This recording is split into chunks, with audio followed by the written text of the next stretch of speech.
Čau, my se právě nacházíme u Jablonské přehrady a dneska se v Jablonci koná obrovská bajková akce. Večer tady vystoupí Nobody Listen, Manene, Status Present a takovýhle lidi, takže to bude mega hustý, bude tady letecká show, takže to všechno dneska uvidíte v dnešním videu. My jsme vlastně tady už v Jablonci od včera, kde tady byla taková warm-up party. No a teďka vlastně máme čas až do 6 do večera, kdy se pak pojede hlavní závod, takže my si vymyslíme nějaký program tady kolem Jablonce, takže vás beru sebou a vyrážíme. My jsme právě dorazili před bobovou dráhu, takže si dáme pár jízd, nebo jednu jízdu, uvidíme.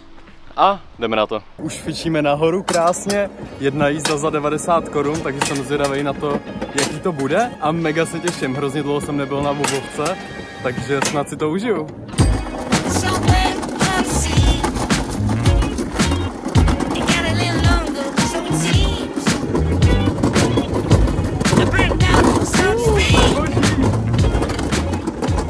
Jsme tady jediný na parkovišti prostě.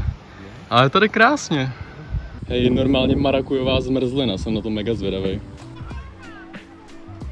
Od bobovky jsme se přesunuli zpátky k přehradě, no a teďka si najdeme nějaký místečko, kde si jenom odpočinem, protože nás čeká ještě náročný den a je hrozný vedro, ale furt lepší, než kdyby byla zima nebo pršela jako loni, takže jdem něco najít a je to tady mega hezký.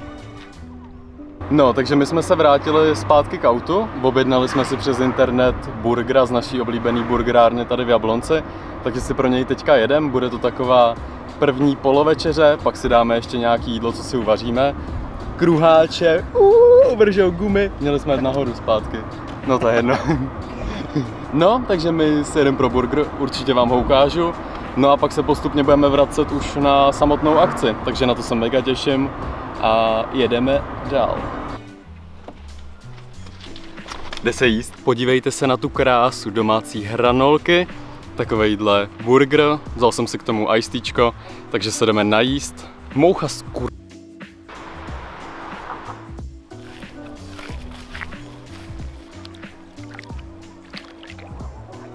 Já už jsem se přesunul zpátky na kauflanďácký parkoviště, což je takový naše tradiční místo, kde tady vždycky ty 2 noci spím. No a nahoru už chodí hrozně moc lidí, takže se tam jdeme taky podívat a bude to podle mě neskutečný dneska. Extrém. No, počet lidí, že? No mrtě. To je kokos. Hlava na hlavu. A ještě přijdou. Jo.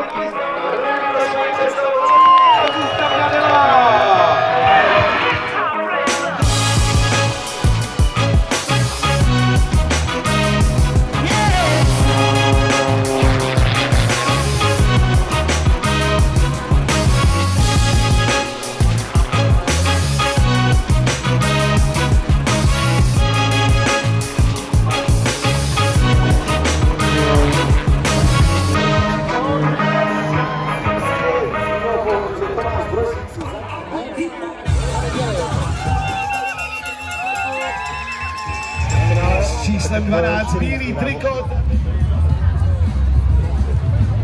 Jsem úplně mrtvej a uvařenej.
Takže my už jsme zpátky na parkovišti, dolů pak šlo hromada lidí, vyhrál to po 10. Tomáš Slavík, takže mega gratulace, zase tomu ujel úplně neskutečně.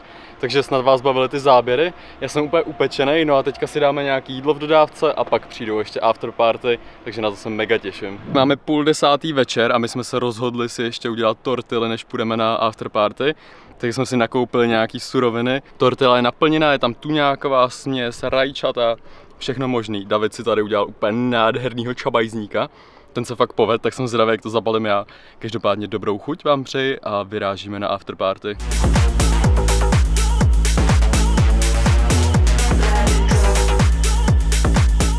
Hej, už je asi 2 ráno a jsem mega unavený a všechno mě bolí. Ale Nobody tu show má skvělou.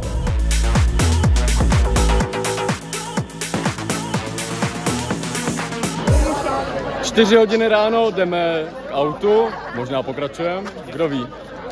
Tak prostě. Ne, nespí. Jo?